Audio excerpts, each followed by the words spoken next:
அஸ்ஸலாமு அலைக்கும் வரஹ்மத்துல்லாஹி வபரகாத்துஹு. இன்று பல கணவன்மார்கள் சொல்லும் ஒரு குறை, திருமணத்திற்கு முன் அழகாக தெரிந்த என் மனைவி இப்போது அவ்வளவு அழகாக தெரிவதில்லை என்பது.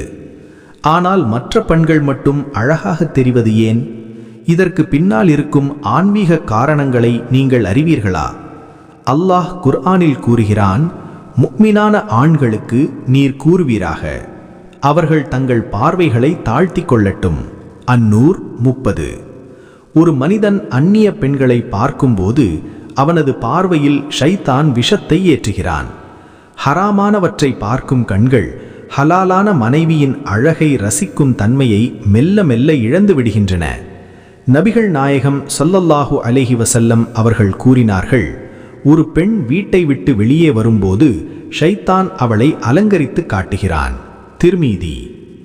வீட்டில் இருக்கும் உங்கள் மனைவி இயல்பாக இருக்கும்போது வெளியே செல்லும் அந்நிய பெண்களை ஷைத்தான் உங்களுக்கு மிக அழகாக சித்தரிக்கிறான்.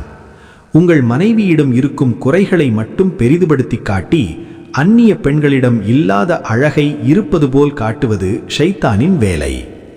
இன்றைய சோஷியல் மீடியா உலகம் நம்மை ஏமாற்றுகிறது.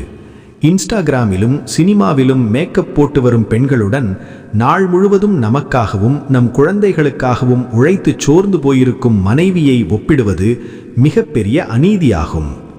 இந்த ஒப்பீடுதான் உங்கள் மனைவியின் உண்மையான அன்பையும் அழகையும் உங்கள் கண்களுக்கு தெரியாமல் மறைக்கிறது. தீர்வு என்ன?